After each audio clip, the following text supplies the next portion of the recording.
আসামি তাকে প্রথমে আমরা লিখিত করি। সহযোগী আসামি স্বপ্না 26 যে প্রধান মূল আসামির স্ত্রী। পরবর্তীতে আমরা প্রযুক্তির সহায়তায় মূল আসামি সোহেল রানা, মোহাম্মদ জাকির হোসেন, তার বাড়ির ঠিকানা হচ্ছে নিমাতদমা 14 গ্রাম, থানা সিংড়া, জেলা নাটোর। তাকে আমরা নারায়ণগঞ্জের ফতুল্লাহ থানা থেকে গ্রেপ্তার করতে সক্ষম। তথ্য প্রযুক্তির সহায়তায় মাত্র 7 ঘন্টার মাথায় আমরা মূল আসামি এবং উভয়কে গ্রেপ্তার করতে সক্ষম হয়েছি। পুলিশ এবং আমাদের সাথে এডিসি, ডিসি, এসি যারা সকলে এই মোটামুটি ঘটনা এটাই। ঘটনার আরো যদি বলি, সকাল 10:30 থেকে 11টার থেকে স্কুল শুরু হওয়ার 10:30 থেকে এই মেয়েটার মা ওকে স্কুল যাওয়ার জন্য খুঁজতে থাকে। দরজার সামনে দেখে যে একটা মাত্র তার জুতা, আরেকটা জুতা করে। তখন সে পাশের বাসার তাকে সন্দেহ এসে ভিতরে ঢুকছে কিনা, তখন সে দরজায় ধাক্কাধাক্কি করে, কিন্তু দরজা ভিতর থেকে আটকানো ছিল। পরবর্তীতে তার মনে মায়ের মতো সন্দেহ হয়েছে, সে চিল্লাচিল্লি করে আরো লোকজন আসছে। আসার পরে দরজা আরো ধাক্কা দেওয়ার চেষ্টা করে, পরে এক পর্যায়ে দরজা খুলছে। দরজা খুলে দেখা গেল যে তার ওই যে মূল যে আসামি জাকির হোসেন, তার স্ত্রী স্বপ্না আক্তার, তাকে পাওয়া গেল। কিন্তু মূল আসামি জাকির হোসেন জানালার গ্রিল কেটে সে বের হয়ে গেছে। ঘটনাস্থলের ভিতরে ঢুকে দেখা যায় যে যেটা সম্ভবত বাথরুমে এই মেয়েটার সাথে তার কোন ধরনের অবৈধ কোনো কিছু ঘটনা ঘটে থাকতে পারে, যেটা আমরা সোয়াব সংগ্রহ করেছি, সিআইডিতে পাঠানো হয়েছে। এটা তদন্তে হয়তো বিস্তারিত পরবর্তীতে জানা যাবে যে তার সাথে যৌন ক্রিয়া হয়েছে কিনা। পরবর্তীতে এই ডেড বডিটাকে সম্ভবত সে মানে লুকানোর জন্য মাথা কাটে ফেলে, হাত কাটে ফেলে টুকরা করার চেষ্টা করে। কিন্তু বাই মিস্টেক তার মা টের পাওয়া যাওয়াতে দরজায় যখন ধাক্কা দেওয়া শুরু করছে, তখন ওই মূল আসামি গ্রিল কাটে সেখান থেকে পড়ায়। সে পুরাপুরি পরিকল্পনা বাস্তবায়ন করতে পারে, বাট বিক্ষিপ্ত মারা গেছে। এটা তো ঘটনায়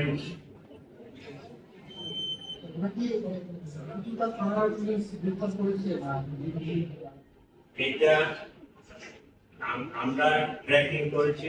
আমরা ট্র্যাকিং করার পরে এখানে একটু ঘটনা আছে, এটা আসলে আমরা বলতে চাচ্ছি না। কি কারণে বলতে চাচ্ছি না, যে আমরা যখনই একটা কোনো কিছু জিনিস বলে ফেলি, তখন ওই ক্রিমিনাল গুলো ওই জিনিসটা অ্যাভয়েড করে, ওরা বিকল্প একটা পন্থা অবলম্বন করার চেষ্টা করে।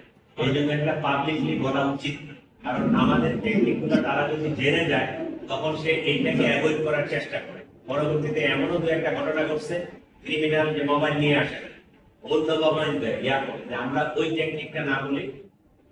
সে একটা দোকানে টাকা তোলার জন্য গেছে, তার বন্ধুর মাধ্যমে সে কিছু টাকা নিয়ে আসছে। ওই দোকান থেকে টাকাটা তুলবে। আমরা এইটা পিন পয়েন্ট করতে পারছি। ওই দোকানদারের হেল্প নিচ্ছি, ওইখানকার লোকাল পুলিশের হেল্প নিচ্ছি, এবং আমাদের টিম দ্রুত ওইখানে রাশ করছি করে আমরা তাকে ওই বিকাশের দোকান থেকে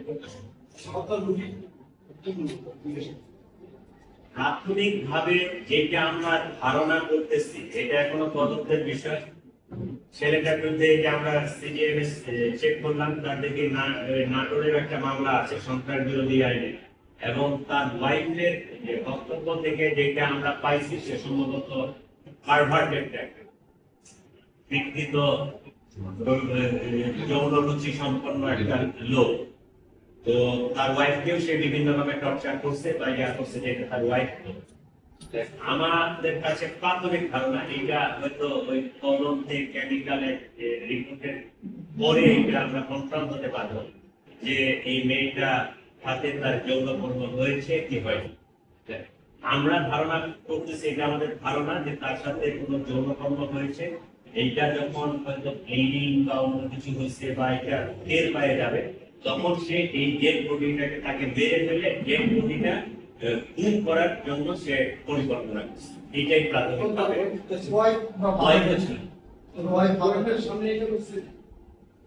ওয়াইফ অস্বীকার করতেছে যে আমি ঘুমের ওষুধ খাইছি না, ঘুমাইছি না, এইটা বাথরুমে করছে আমি জানি না, কিন্তু এইটা আমাদের আর্মি ইন্টারোগেশনের পরে বাহির হচ্ছে। বাট ওয়াইফ যে কাজটা করছে, দরজাটা যখন এই মেয়েটার মাটা নক করছে, দরজাটা খুলে দেয়, দরজা অনেকক্ষণ ধরে বন্ধ রাখছে, মানে গ্রিল কেটে ওই মূল আসামি পলায়ন করছে, এটা নিশ্চিত হওয়ার পরে সে দরজাটা খুলছে। সে নিজে এইটার সহযোগী হিসাবে সেখানে ক্লাস করছে।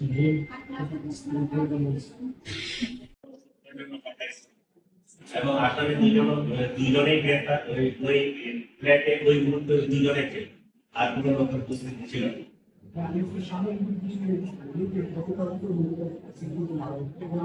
দেখি যারা মানবগুলো করছে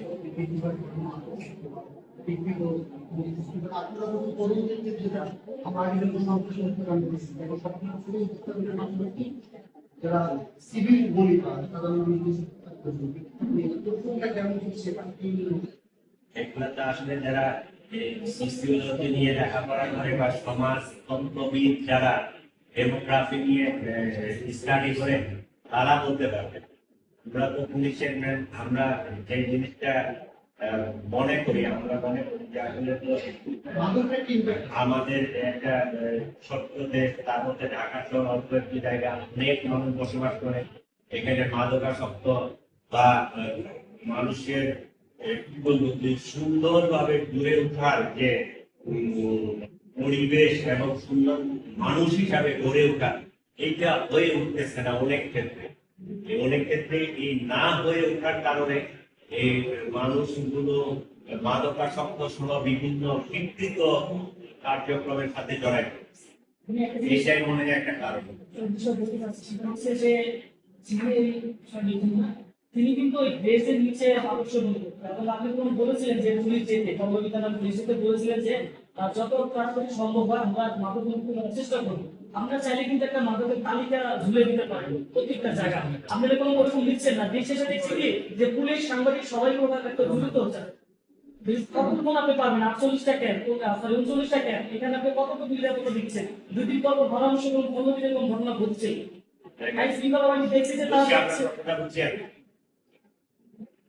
আমাদের এই যে দেখেন, আমরা একটা 10:15টার সময় এই যে প্রেস মিটিং দিলেন, আপনি বললেন যে আমরা ওই যে মোহাম্মদপুরে কাভার করে তোমরা এবার এখানে আসবে, ঠিক আছে?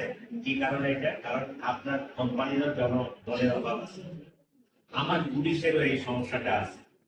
কারণ আমার এত রন্ধে রন্ধে রন্ধে শুধু মাদকাসক্ত না, আরো অনেক ধরনের ক্রাইম মনে আমাকে টোটাল সোসাইটিকে সিকিউর করা লাগে। ছিনতাইকারী আছে, সামনে গরুর মার্কেট আছে, চাঁদাবাজি আছে, মাদকাসক্ত আছে, চুরি চামারি আছে, ডাকাতি আছে, সব কিছু নিয়ে আমাকে কিন্তু এই কয়েকজন পুলিশ নিয়ে কাজ করা লাগে। উই আর ট্রাইং, আমরা চেষ্টা করতেছি।